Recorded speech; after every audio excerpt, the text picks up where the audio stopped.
Welcome to Night Route Horrors. So, make sure to hit that like and subscribe button, share this with your friends, thanks. Tonight, we're not on some lonely highway shoulder or abandoned truck stop. This time, the horror starts where you're supposed to feel safest, in a warm bed, 30 floors above the city, with the person you trust most lying right beside you. Now, kill the lights, put your phone down beside you, and just listen. This is the story of a woman who learned that some routes don't run along highways. They run through your home, your dreams, and your own mind. Imagine lying in bed next to the person you love. You reach out to touch his hand, but the skin, it slides loose under your grip. Like a rubber glove stretched over a piece of raw, wet meat. Eleanor choked on the sudden stench of rotting lilies and flicked on the light. Her husband was lying there, but his face was melting like hot wax. And when he opened his mouth to whisper "hush," his jaw unhinged, dropping impossibly low to reveal rows of gray, needle-thin spikes. She opened her mouth to scream, but froze. Because she heard something else. She heard her own laughter, drifting down from the air vent directly above the bed. I have lived in this penthouse overlooking the grey, steel veins of central London for 20 years.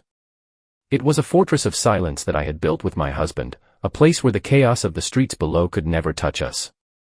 I remember standing by the floor-to-ceiling window that Tuesday evening, watching the rain blur the city lights into streaks of neon and charcoal. The underfloor heating hummed against my soles, and the smell of expensive, steeping Earl Grey tea filled the kitchen. It was perfect, the kind of stillness you pay millions for, the kind that makes you believe nothing can ever hurt you. I felt safe, protected by 20 stories of concrete and the heavy security doors that required a code only 2 people knew. My husband was in Zurich for business, a trip he had taken a dozen times before, and the cleaning staff had left hours ago, taking the noise of vacuum cleaners and clinking china with them. I was alone, cocooned in the luxury of isolation. I took a sip of tea, feeling the warmth spread through my chest, and turned to set the cup on the marble island. That was when the silence broke. It was not a loud noise. It was a soft, deliberate click from the front hallway, the sound of the deadbolt sliding back. I froze, my hand hovering over the counter. The apartment was designed to be soundproof, hermetically sealed against the world, which meant every internal sound was magnified. I stared down the long, shadowed corridor, waiting for the door to open. I expected to see my husband, perhaps home early, or maybe the concierge checking a fault. But the door did not move. The handle just turned, slowly, testing the weight of the mechanism, and then released with a dull thud. A chill that had nothing to do with the air conditioning prickled the back of my neck. I called out, my voice sounding thin and trembling in the vast open space, asking if anyone was there. Silence answered me. I walked toward the door, my heart hammering a frantic rhythm against my ribs, every instinct screaming at me to run to the bedroom and lock myself in. When I finally reached the entryway, I pressed my eye to the digital peephole. The hallway outside was empty. The motion sensor lights had not even triggered. I laughed nervously, a dry, brittle sound, telling myself it was a glitch in the smart home system, a mechanical phantom. I reached out to re-engage the lock, needing that physical barrier back in place. That was when I looked down. On the polished brass of the threshold, inside the apartment, there was a single, wet footprint. It was too narrow to be a man's, and the arch was impossibly high. It was pointing inward, as if something had stepped through the solid wood itself and dissolved into the air of my home. I spent the next 48 hours trying to scrub a stain that was no longer there. The damp footprint on the brass threshold had evaporated within minutes of my discovering it, fading into the dry, conditioned air of the penthouse, but the impression of it had been branded onto the back of my retinas. I went through 3 bottles of industrial cleaner, the kind the maid kept locked under the sink for deep scouring, and I scrubbed until the smell of bleach burned the inside of my nose and my knees ached from the hard floor. I told myself I was being rational, that I was simply ensuring northwest bacteria from the street had been tracked into our sanctuary, but deep down, in the pit of my stomach where the fear had taken root, I knew I was trying to erase a violation. The apartment, usually my greatest comfort, had turned hostile. The silence that I had once paid a fortune to secure now felt heavy and expectant, like the air in a room where someone has just stopped breathing. Even after the visual evidence was gone, the atmosphere remained altered. Beneath the sharp, chemical tang of the bleach and the lingering notes of my Earl Grey tea, a new scent had begun to uncurl. It was faint at first, a ghost of a smell that I only caught when I moved quickly from one room to another, but it was undeniable. It smelled of something cloying and sweet, like lilies that had been left in a vase of stagnant water for a week too long, mixed with the wet, earthy odor of a cellar. I checked the garbage disposal, the vents, and the hidden recesses of the refrigerator, but the source was nowhere to be found. It seemed to be emanating from the walls themselves, a perfume of decay that was slowly saturating the expensive fabrics and the neutral tones of my life. I barely slept during those 2 nights.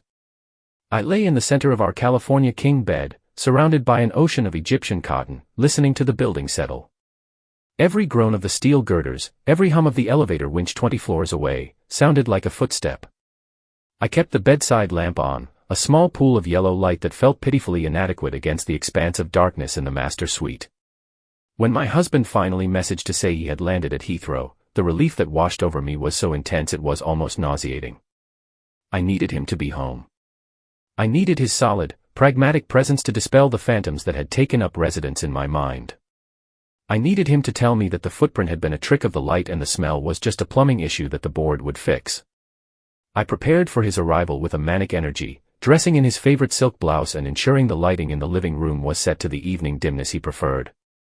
I wanted everything to be normal. I wanted to force the world back into the shape it had held 3 days ago. When the elevator chime finally pinged, announcing his arrival directly into the foyer, I smoothed my hair and put on the smile of the dutiful, loving wife, ready to welcome the traveler home. But the man who walked through the doors was not the man who had left for Zurich. He looked like my husband, certainly. He wore the same charcoal suit, cut specifically for his frame on Savile Row, and he carried his leather briefcase with the same weary tilt of his shoulder. Yet, as he stepped over the brass threshold where the footprint had been, he did not look at me. He did not offer the customary kiss on the cheek or the tired complaint about the flight delays. He simply walked past me, his eyes fixed on some middle distance, his movements fluid and detached. It was as if he were a marionette whose strings were being pulled by a slightly inexperienced puppeteer. And then I saw that he was not alone. Stepping out of the elevator behind him was a woman. The air in the foyer instantly grew colder, dropping 10 degrees in a second, and the smell of rotting lilies flared so violently that I almost gagged. My husband turned, finally acknowledging my presence, but his eyes were flat, devoid of the warmth or even the irritation that usually resided there.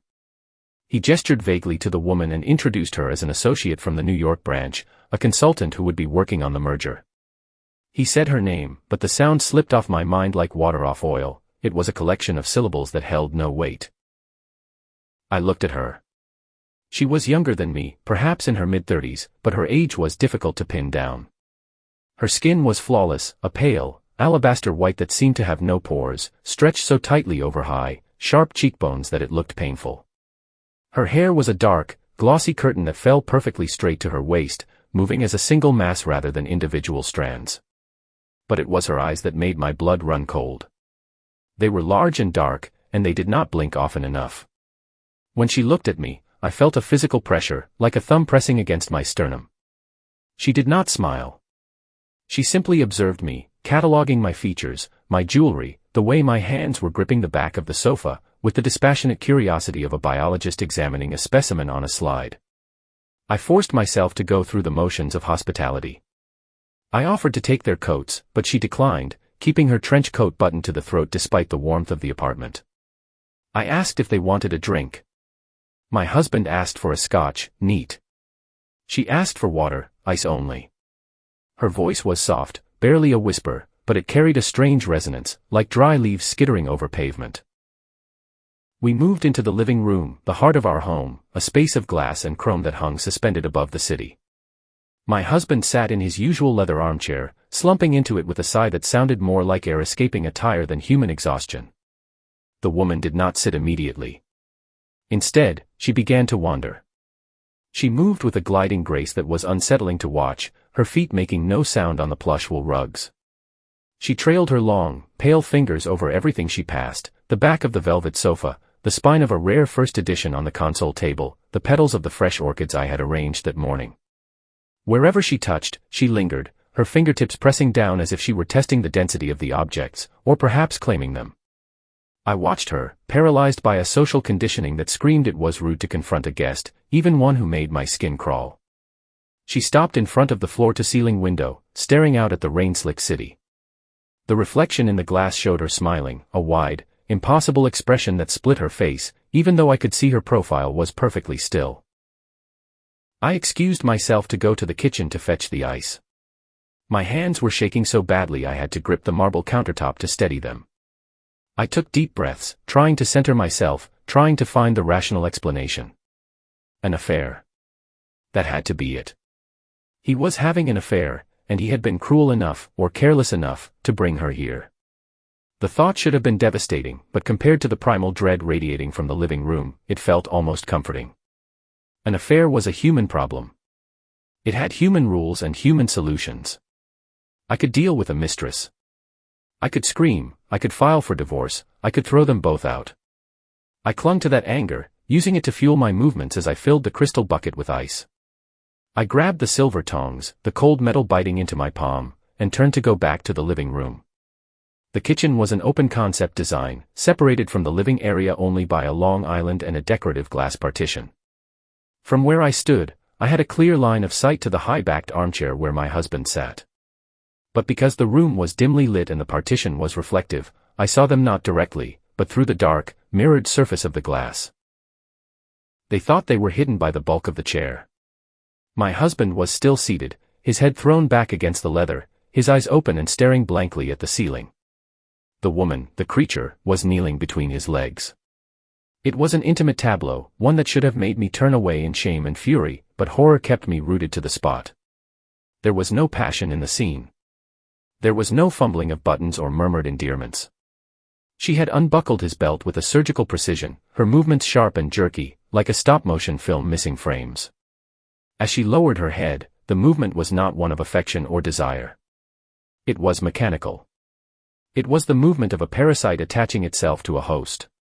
And the silence was absolute. My husband made no sound of pleasure, his chest merely rose and fell in a shallow, terrified rhythm. I watched in the reflection, my breath caught in a throat that felt like it was closing up. The woman's hair parted, revealing the nape of her neck.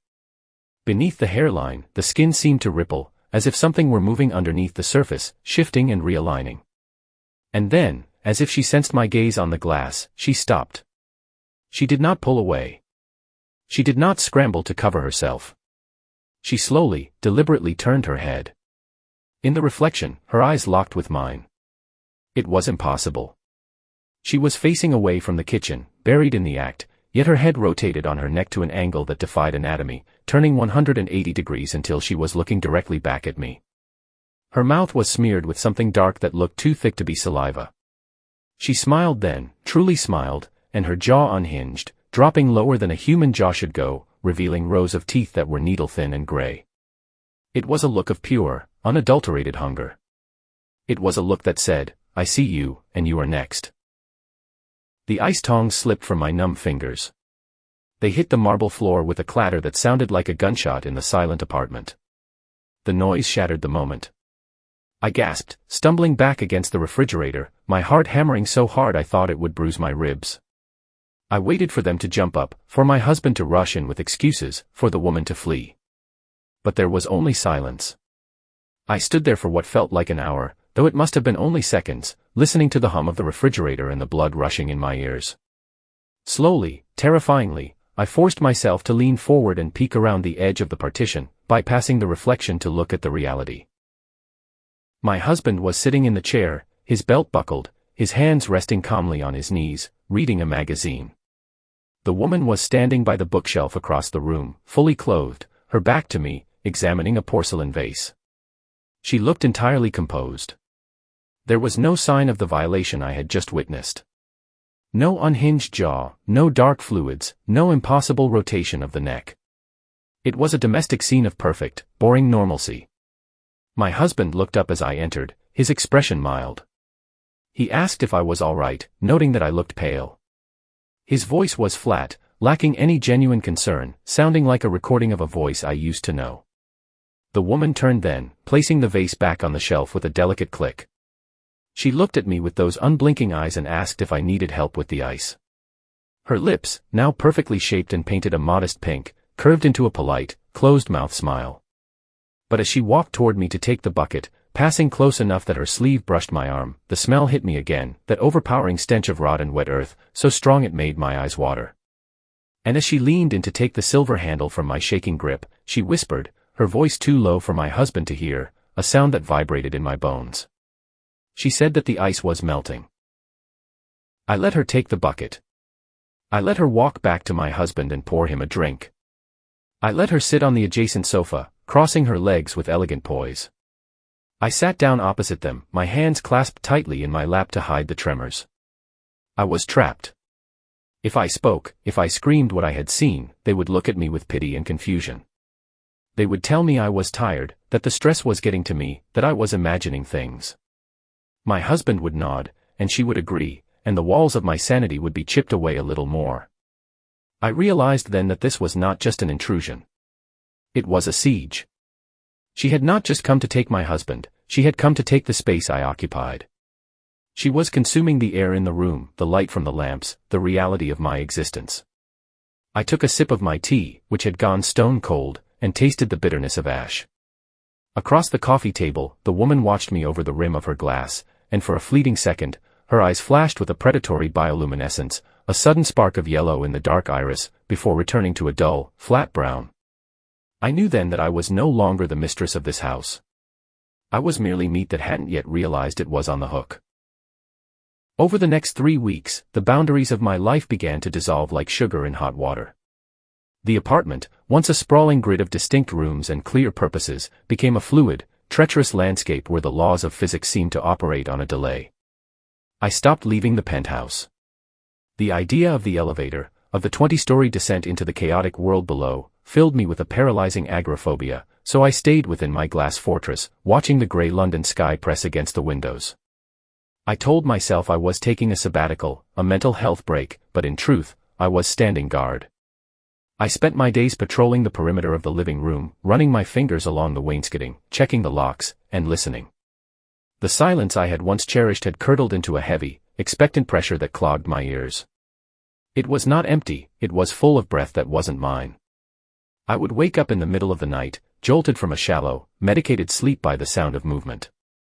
It was never loud enough to be undeniable, just a soft, rhythmic shuffling on the engineered hardwood, pacing back and forth outside our bedroom door. Scrape, pause. Scrape, pause. It sounded like dry skin dragging over varnish, a slow, testing friction that suggested feet that were not quite lifted, or perhaps feet that were too long for a normal stride. The first time it happened, I shook my husband awake, my hands gripping his shoulder so hard my nails must have left crescents in his skin. He woke instantly, without the usual grogginess or confusion, his eyes snapping open in the dark like shutters thrown back. I whispered that someone was in the hall, that she was back. He sat up, the sheets pooling around his waist, and listened. The house was dead quiet. The shuffling had stopped the moment I spoke. He looked at me, his face a pale oval in the gloom, and told me there was nothing there. His voice was calm, terrifyingly so. It lacked the jagged edge of fear or the warmth of reassurance, it was a flat line, a statement of fact delivered by a machine. He told me I was letting the stress of the city get to me, that the medication I was taking for my nerves was making me paranoid. He lay back down, turning his back to me with a dismissal that felt like a slap, and within seconds, his breathing evened out into a deep, rhythmic sleep. But I lay there, staring at the sliver of light beneath the door, and I knew he was lying. I knew it because the shuffling started again, quieter this time, a teasing sound, and it was accompanied by a faint scratching against the wood of the doorframe, like fingernails testing the paint. My reality began to fracture in the daylight hours as well. Objects migrated on their own. I would leave my reading glasses on the nightstand and find them hours later in the guest room, bent at the bridge and smeared with a greasy, opaque residue that took 10 minutes to clean. Books I hadn't touched in years appeared on the coffee table, open to pages describing parasitic insects or ancient burial rites. One Tuesday afternoon, I came home from a brief, terrified excursion to the lobby to collect a package, and I heard the hiss of water. The sound was unmistakable, the high-pressure rush of the rain shower in the master bathroom. I stood in the foyer, my heart hammering against my ribs, the package slipping from my numb fingers. My husband was at work. The cleaning staff came on Thursdays. I was alone. I walked toward the bathroom, my feet feeling heavy and clumsy, like I was wading through deep water. The door was ajar, and steam billowed out, thick and white, curling along the ceiling like a living thing. I pushed the door open. The shower was off, but the stall was drenched, water dripping from the chrome fixture with a steady, maddening plink, plink, plink. The air was suffocatingly hot and smelled violently of that same rotting sweetness, overripe lilies and wet, sour earth. It was so strong I had to cover my mouth to keep from retching. I walked to the vanity, my reflection ghosting in the fogged mirror. Lying on the marble counter, uncapped, was my favorite lipstick, a custom shade of deep crimson. The tip was blunted, smashed down as if it had been applied with frantic, brutal force. Beside it lay a white hand towel. I picked it up, and it was heavy, sodden with water that felt unnaturally cold against my palm. As I unfolded it, I saw the stains, smears of red lipstick mixed with a dark, oily gray substance that looked like industrial grease or old blood. I dropped the towel into the hamper, wiping my hands frantically on my jeans, trying to scrub away the sensation of the cold slime. I turned to the mirror, needing to see my own face, to ground myself in my own existence. I wiped a circle in the condensation with a trembling hand. My reflection stared back at me. I looked haggard, my eyes rimmed with red, my skin sallow. I leaned in closer, examining the lines of fear etched around my mouth. Then, I blinked. In the mirror, my reflection did not blink. It stared at me, wide-eyed, for a full second after my own eyes had closed and opened again. Then, slowly, the reflection blinked, a delayed reaction, a lag in the broadcast of my own soul. I screamed, a short, strangled sound that died in the humid air, and backed away until my spine hit the tiled wall. The mirror was not just a surface anymore, it was a window, and the thing on the other side was learning how to be me, but it hadn't quite mastered the timing. I ran from the bathroom, slamming the door and locking it, though I knew a lock was a meaningless gesture against something that could step through thresholds. That evening, the atmosphere in the apartment shifted from hostile to predatory. When my husband returned, he was different. It wasn't something I could point to and say, "There, that is proof." It was in the micro-expressions, the spaces between his movements. He moved with a newfound efficiency, stripping off his jacket and loosening his tie with fluid, jerky motions that lacked his usual languid fatigue. He didn't ask about my day. He didn't comment on the fact that I was sitting in the dark living room, wrapped in a blanket, staring at the wall. He simply walked to the kitchen, poured himself a glass of water, and stood there, drinking it in long, rhythmic gulps.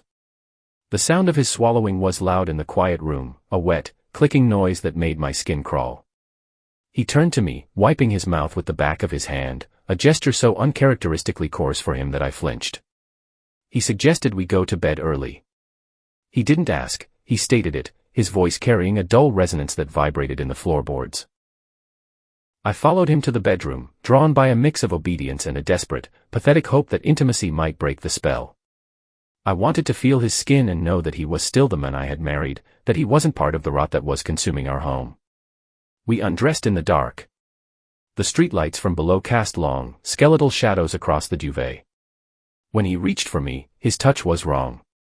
His hands were cold, clammy, and the skin felt loose, as if it wasn't quite attached to the muscle underneath, sliding slightly over the bone like a glove that was one size too big.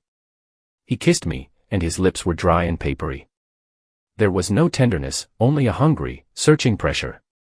He moved over me, and I closed my eyes, trying to summon the memory of 20 years of lovemaking, trying to overlay the past onto this terrifying present. But the rhythm was disjointed. He moved with a mechanical, piston-like cadence that felt devoid of human impulse. His breathing was the worst part. It wasn't the heavy, hot breath of exertion. It was a wet, rasping sound, a rattle deep in his chest that sounded like air being forced through fluid. H-H-H click, H-H-H click. It was the sound I had imagined the creature making. Panic began to rise in my throat, a cold tide of bile and adrenaline. I opened my eyes. The room was dark, but the light from the hallway filtered in enough to outline his silhouette above me. I looked up at his face, seeking his eyes. What I saw made my heart stop. In the shadows, his features were blurring. It wasn't a trick of focus. His nose seemed to be flattening, spreading across his face like melting wax. His mouth was too wide, stretching horizontally in a grimace that showed too many teeth, teeth that glinted with a dull, gray sheen. His eyes were wide open, staring at nothing, completely black, devoid of whites or irises. He looked like a sketch of himself that had been left out in the rain, the ink running and distorting. He was looking through me, or perhaps he wasn't looking at all, perhaps the thing inside him was just driving the body, indifferent to the passenger. "Stop," I whispered, my voice barely audible. He didn't stop. He didn't even pause. His weight felt immense, heavier than he had ever been, crushing the air out of my lungs. "Stop!" I screamed, pushing against his chest. His flesh felt doughy under my palms, yielding and cold. I shoved him with all the strength my terror could muster, scrambling backward until I fell off the edge of the bed, landing hard on the floor. I crab-walked backward until my back hit the dresser, pulling my knees to my chest, gasping for air. He didn't come after me. He didn't ask what was wrong. He didn't turn on the light. He simply stopped moving. He lay there on the bed, frozen in the position I had pushed him from, half propped up on one arm. He was perfectly still, like a mannequin that had been tipped over. For a long, agonizing minute, the only sound was my own ragged breathing. Then, slowly, he lowered himself back onto the pillows. He turned onto his side, facing the wall, pulling the duvet up to his shoulder with a deliberate, slow movement. "Go to sleep, Eleanor," he said. His voice was muffled by the pillow, but it was clear enough. It was my husband's voice, but stripped of all modulation, a flat recording. "You are making a scene." I sat on the floor, shivering violently, unable to move. I couldn't get back into that bed. I couldn't leave the room. I was trapped in the corner of my own sanctuary. As I sat there, hugging my knees, a sound drifted down from the ceiling. It came from the ventilation grate directly above the bed. It was faint, barely a whisper of air, but I heard it. It was laughter. Not loud, boisterous laughter, but a dry, stifled tittering, like the sound of dead leaves blowing across a grave. It was soft, feminine, and cruel.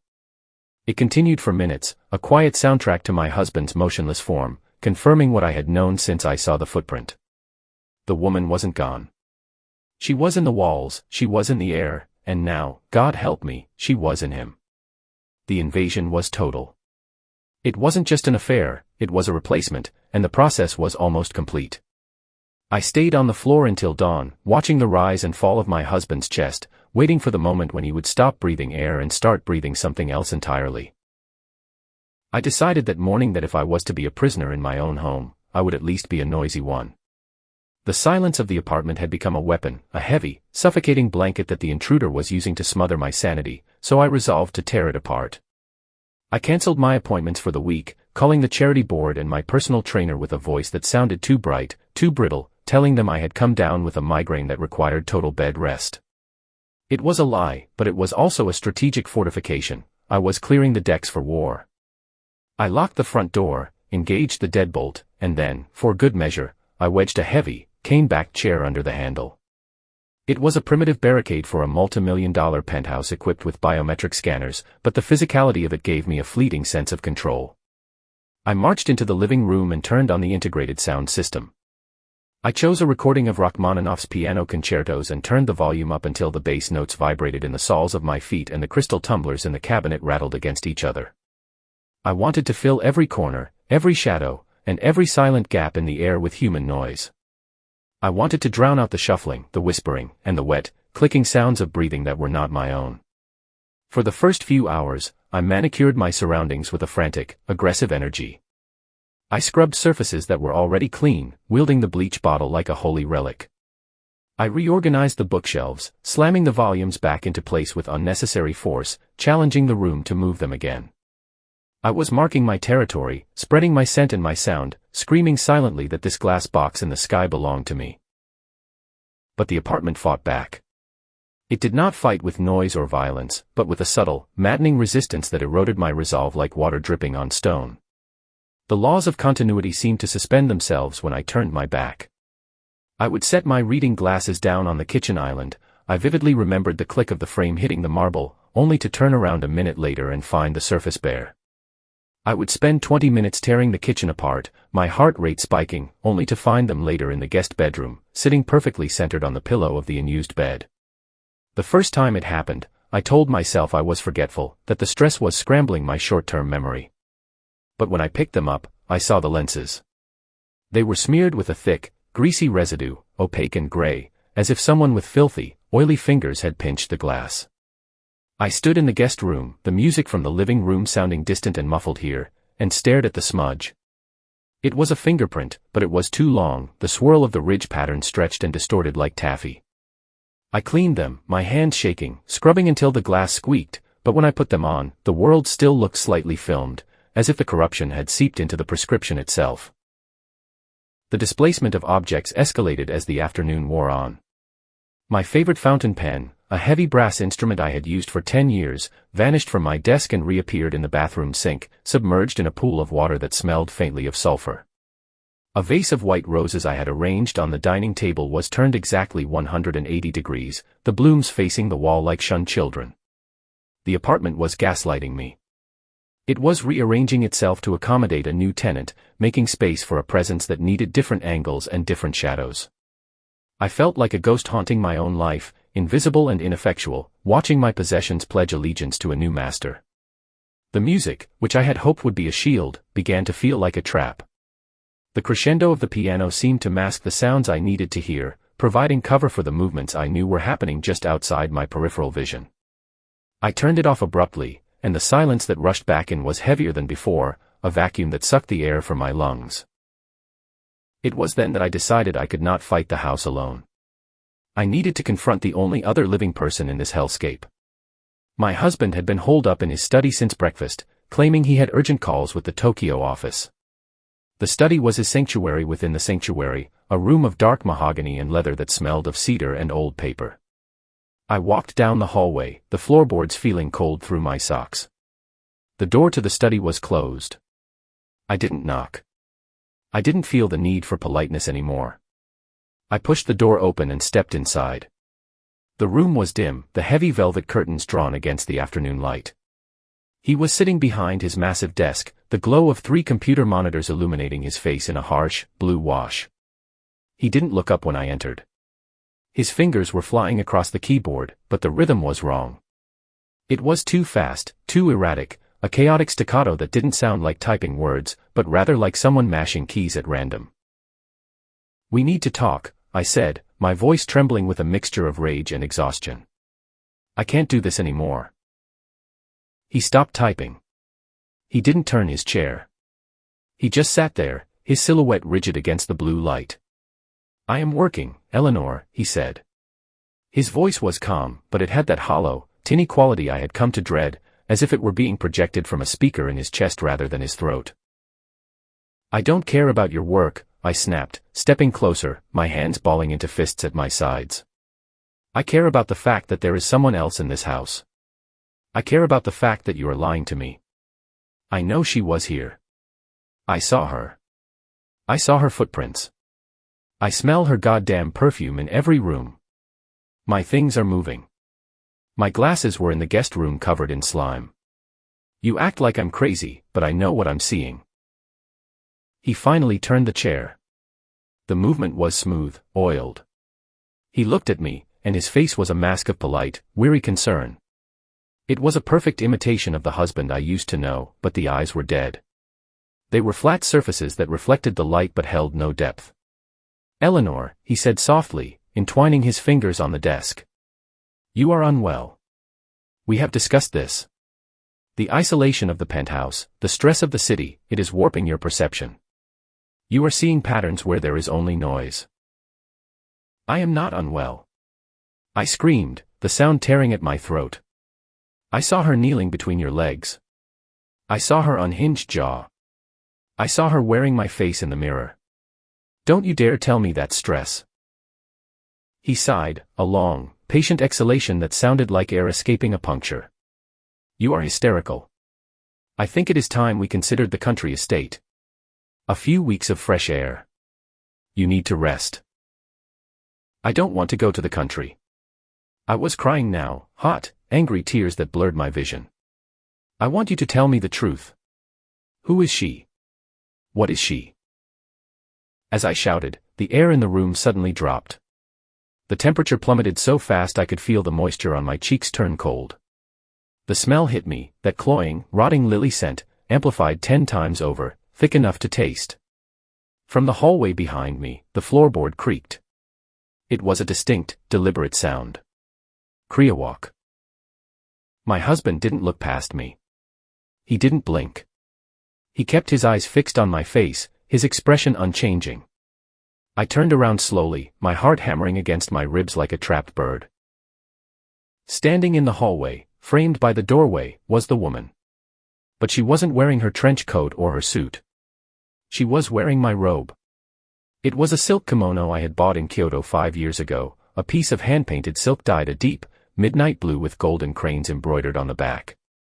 It was my favorite garment, something I only wore on special occasions, something that felt like a second skin. On her, it looked obscene. She was taller than me, her limbs elongated and thin, so the sleeves rode up her forearms, revealing pale, gray wrists that looked like bundles of twigs wrapped in parchment. The sash was tied tightly around a waist that was impossibly narrow. She didn't speak. She didn't attack. She simply walked past the open door, moving from the left side of the frame to the right, heading toward the master bedroom. She moved with a gliding, liquid grace, her feet making no sound, but her hand, her long, pale hand with its too many knuckles, was trailing along the wall. Her fingernails were dragging against the plaster, making a dry, rhythmic scratching sound. Skrrt, skrrt, skrrt. As she passed the doorway, she turned her head. She looked directly at me. Her face was calm, almost serene, but her eyes were vast, black voids. She smiled, a small, tight expression that didn't reach her eyes, and lifted a finger to her lips in a shushing motion.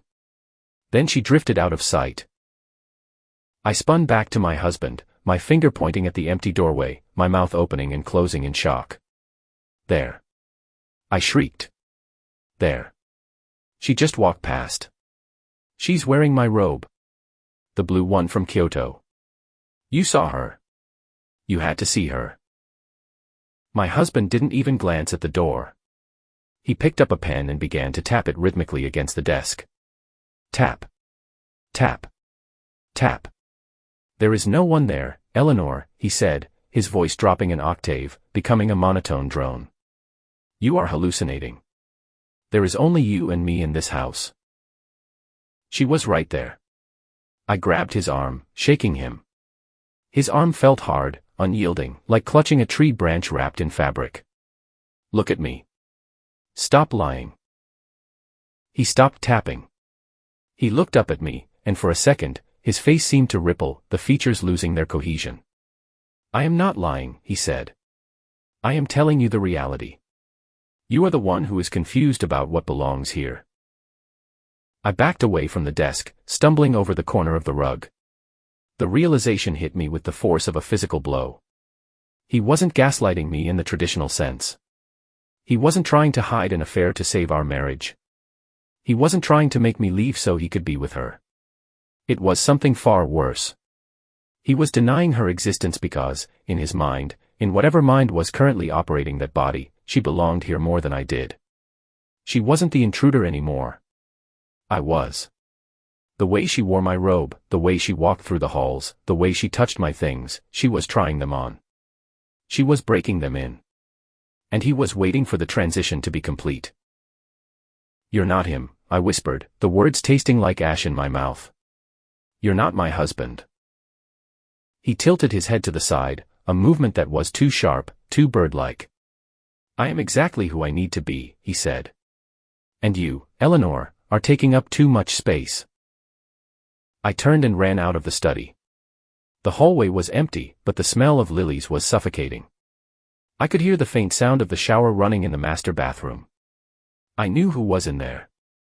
I knew she was washing herself with my soap, drying herself with my towel, preparing to step into the rest of my life. I retreated to the guest room, the only place that felt remotely unclaimed, and locked the door. I pushed the dresser in front of it, my muscles straining, sobbing quietly as the heavy wood scraped across the floor. I sat on the bed, clutching my knees, listening to the silence of the apartment reassert itself. but it wasn't silent. From the other side of the door, I heard footsteps approach. They stopped right outside. Then, there was a soft, wet sound, like lips pressing against the wood, and a voice, my voice, perfect and indistinguishable from my own, whispered through the crack. "That's my room, Eleanor. You should really ask before you go in." I covered my ears and screamed, but the sound of my own laughter echoed back from the hallway, mocking, patient, and terrifyingly inevitable.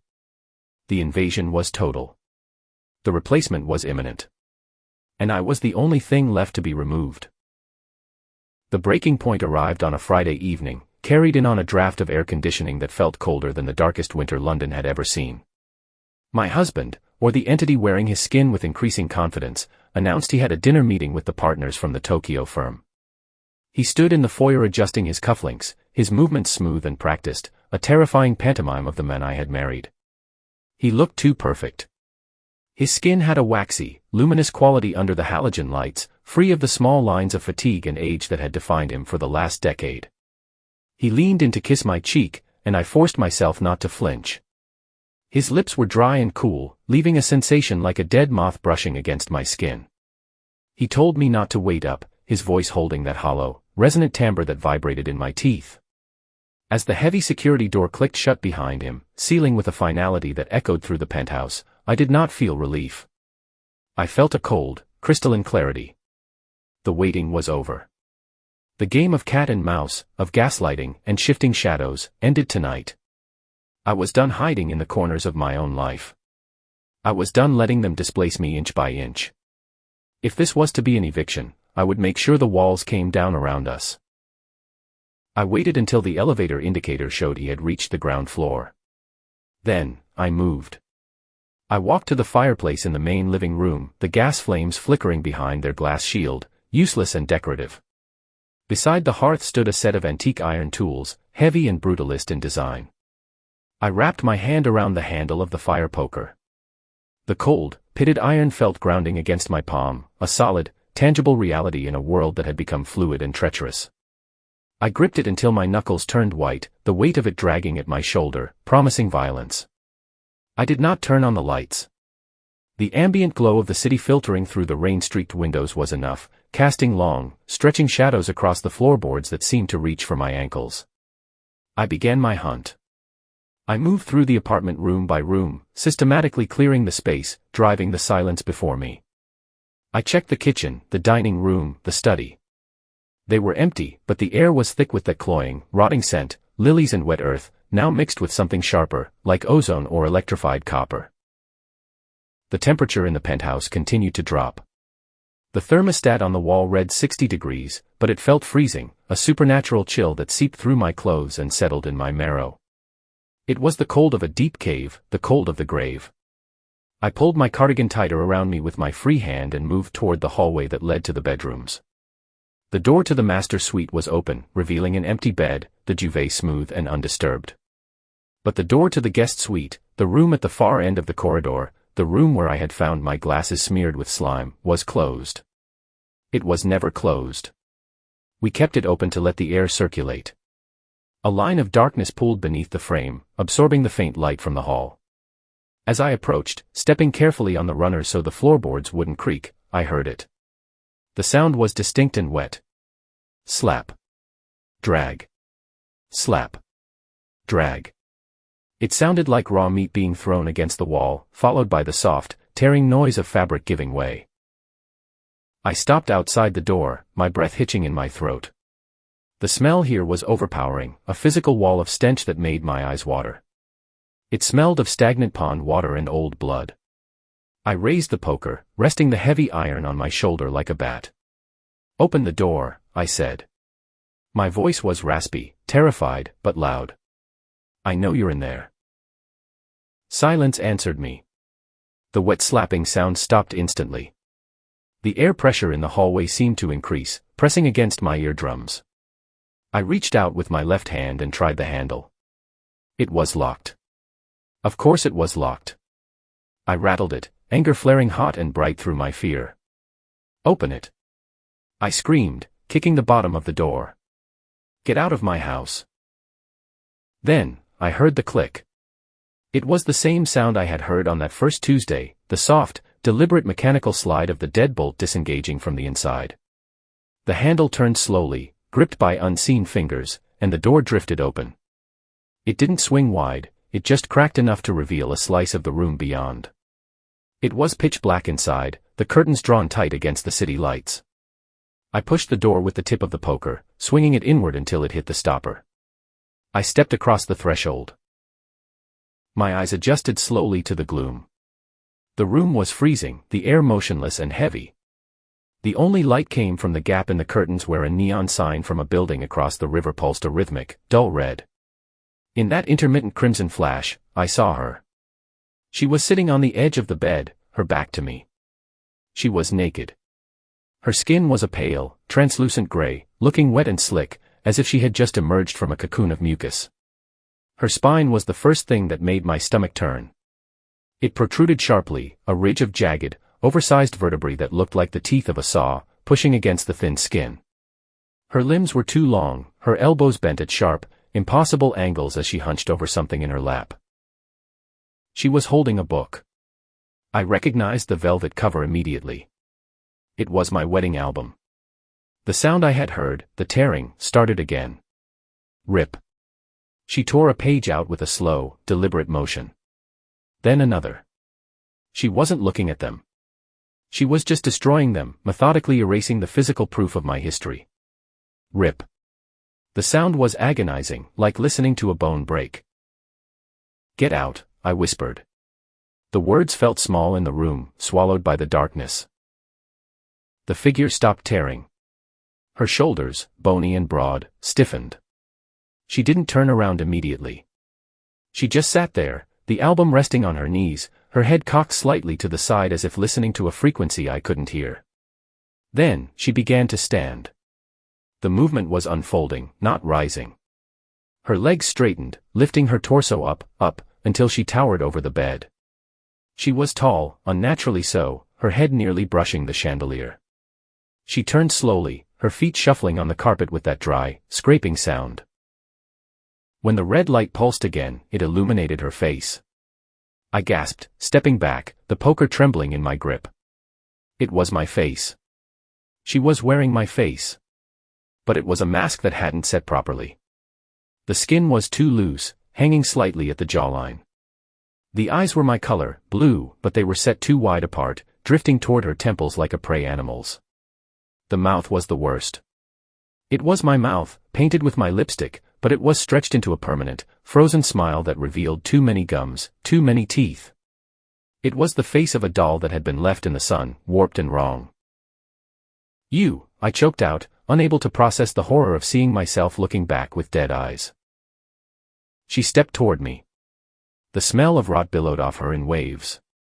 She didn't walk, she glided, her hips not moving in sync with her legs. She reached out a hand, my hand, complete with the small scar on the thumb from a cooking accident years ago, and my wedding ring on her finger. But the fingers were longer, with an extra joint in each one, curling and uncurling like the legs of a spider. Eleanor, she said. Her voice was not a whisper anymore. It was a perfect mimicry of my own, but distorted, as if played through a speaker underwater. You are making a mess. I swung the poker. I didn't think, I just reacted. I put all my weight, all my terror, all my rage into the blow, aiming for that terrible, smiling face. The iron whistled through the air. It should have shattered her jaw. It should have broken the spell. But she caught it. Her hand shot up with a speed that blurred in the air, and her fingers clamped around the solid iron bar. There was a dull thud as the metal hit her palm, but she didn't flinch. She didn't even sway. She held the weapon effortlessly, her grip like a vice. I pulled, trying to wrench it back, but it was like trying to pull a tree from the earth. She looked at the poker, then at me, her smile widening until the corners of her mouth tore slightly, revealing the gray muscle underneath. She leaned in close. Her face was inches from mine. I could feel the cold radiating from her skin. I could see the pores that weren't real pores, just stippled dots on the surface of the mimicry. Her breath hit me, smelling of dry dust and old lilies. She didn't attack. She didn't strike me. She simply held the poker, neutralizing my only defense, and looked deep into my eyes with a pity that was more terrifying than hatred. "You have been here too long," she whispered. The words hung in the air, heavy and final. It wasn't a threat. It was an observation. It was a statement of fact from the new homeowner to the squatter. She wrenched the poker from my hand with a casual flick of her wrist, sending it clattering across the room. I stumbled back, my hands empty, my mind reeling. The dynamic had shifted irrevocably. I wasn't the hunter. I wasn't even the prey anymore. I was the pest. And as she took another step toward me, the darkness of the room seemingly gathering in the folds of her gray skin, I knew that if I stayed 1 second longer, I would never leave this room. I would become just another stain on the carpet for her to scrub away. I ran. I did not think about dignity or the expensive Persian rug that bunched under my heels as I scrambled backward out of the guest room. I simply turned and fled, abandoning the fire poker, the wedding album, and the last shred of my denial in that freezing, rot-filled room. The hallway stretched out before me like a tunnel, the walls seeming to pulse and contract with the rhythm of my own frantic heartbeat. I could hear the thing behind me, the shuffling scrape of skin on carpet, the wet, clicking sound of joints realigning, but I did not look back. I knew that if I turned my head, if I saw that smiling, gray-skinned mockery of my own face chasing me down the corridor of the home I had built, my mind would simply snap. I reached the foyer, my breath coming in ragged, tearing gasps that burned my throat. The heavy security door, which I had double-locked and barricaded earlier that day, stood between me and survival. I threw the cane-back chair aside with a strength I didn't know I possessed, the wood clattering loudly against the marble. My fingers were shaking so violently I could barely grip the deadbolt. I fumbled with the latch, clawing at the metal, terrified that at any second I would feel a cold, elongated hand clamp down on my shoulder. When the lock finally clicked open, I threw my weight against the door and stumbled out into the hallway, collapsing onto the industrial carpet of the common area. I didn't stop to close the door. I didn't stop to put on shoes. I sprinted for the elevator, slamming my hand against the call button over and over, as if the physical force could summon the car faster. The seconds it took for the doors to slide open felt like hours, a suspended eternity where I stood exposed, waiting for the creature to emerge from my apartment. When the chime finally sounded, a cheerful, mundane ding that felt obscenely normal, I threw myself inside and hammered the button for the lobby. As the doors slid shut, narrowing the view of my floor to a sliver and then to nothing, I sank to the floor of the elevator car, pulling my knees to my chest, sobbing without sound. The descent was smooth and silent, a 20-story drop from the nightmare back into the world of the living, but I couldn't stop shaking. My hands were stained with dust from the fire poker, and I could still smell the grave dirt stench of the creature on my clothes. The lobby was a blaze of warm, golden light and polished stone. The night concierge, a young man named David whom I had tipped generously every Christmas for 5 years, looked up from his desk, his expression shifting from boredom to alarm as he saw me. I must have looked insane, barefoot, disheveled, my cardigan torn, my eyes wide with terror. I ran to the desk, gripping the marble edge. "Call the police," I screamed, my voice cracking. "There is someone in my apartment. A woman. She's attacking me. Call them now." David hesitated, his hand hovering over the phone. He looked at me with a mixture of concern and confusion. "Mrs. Sterling. Are you all right? Is your husband upstairs?"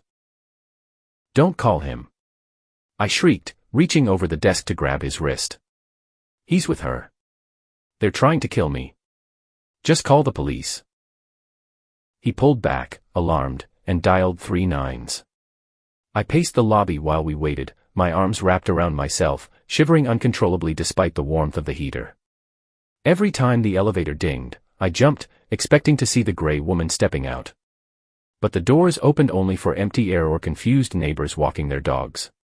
When the police finally arrived, 2 officers, a man and a woman, looking stern and tired in their high-visibility jackets, I almost collapsed with relief. I rushed toward them, babbling my story, the words tumbling out in a chaotic stream.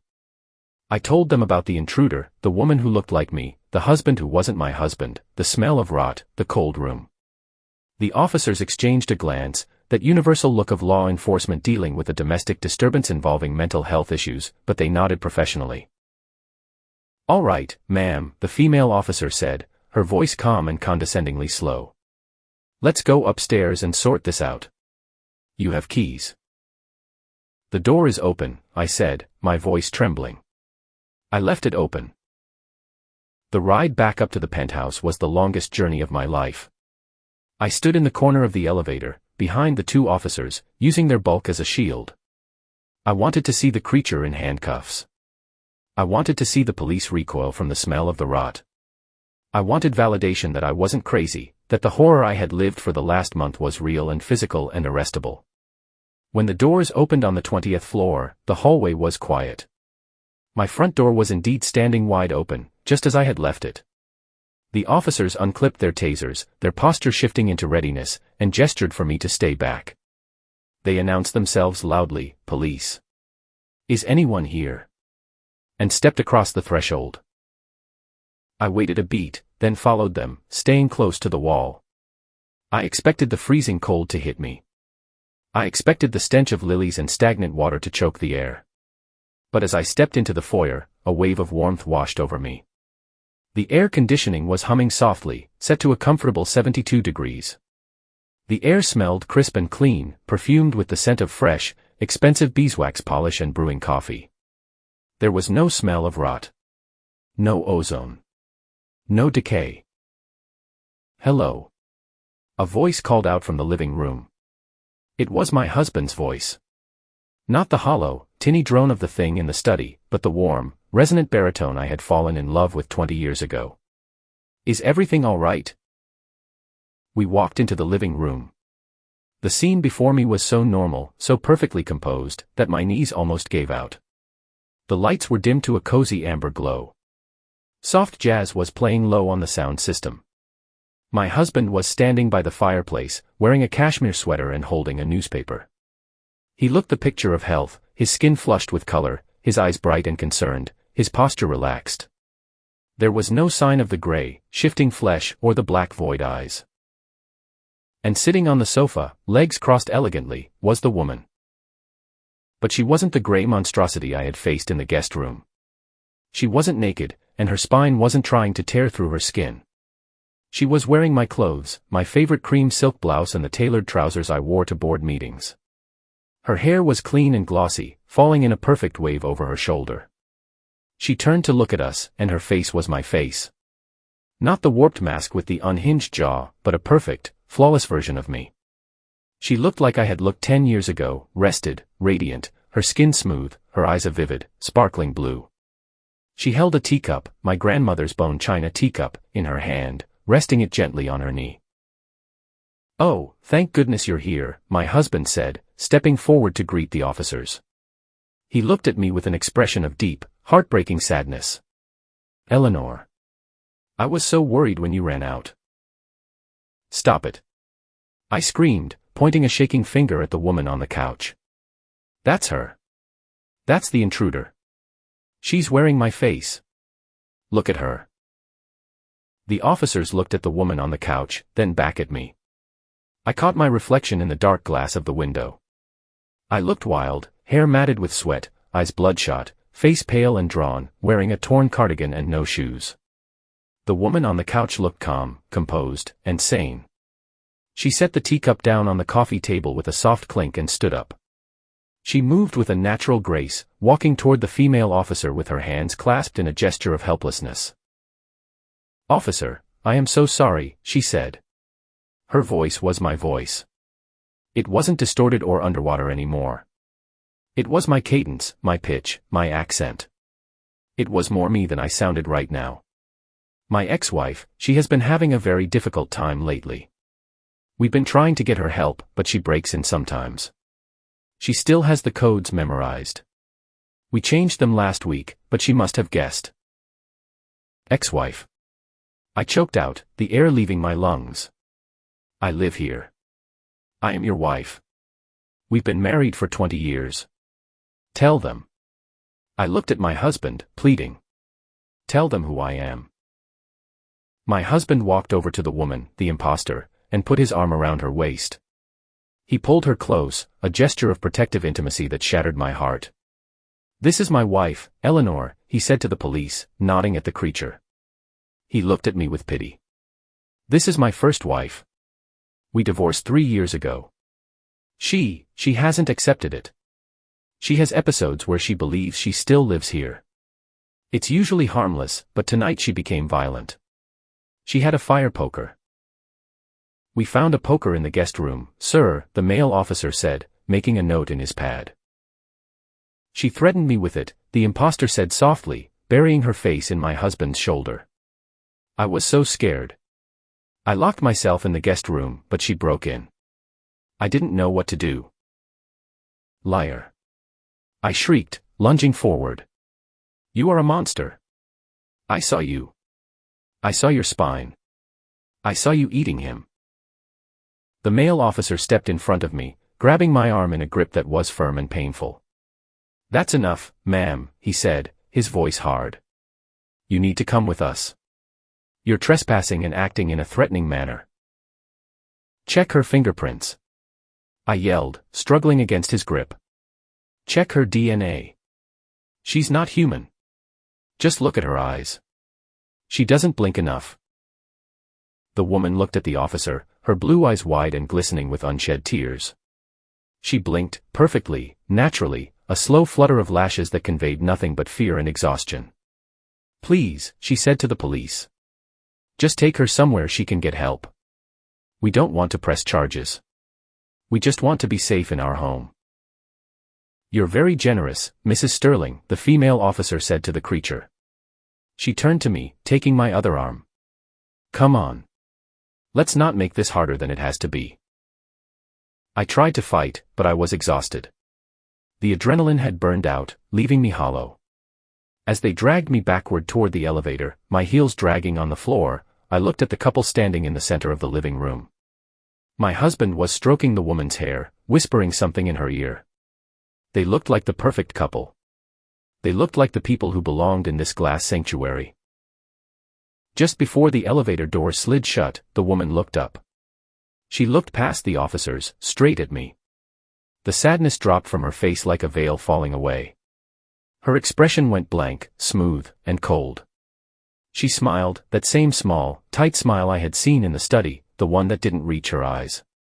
Her lips moved, shaping words without sound. Mine now. The elevator doors closed, sealing the tomb. I was plummeted down toward the street, toward the sirens and the cold reality of a world that no longer had a place for me. I realized then that the murder had been perfect. She hadn't killed my body, she had killed my life. She had consumed my history, my marriage, my name, and my face. She had eaten the space I occupied in the world, and she had done it so seamlessly that the world thanked her for it. I was the ghost now. I was the echo that needed to be silenced. And upstairs, in the warmth and the light, the monsters were finally home.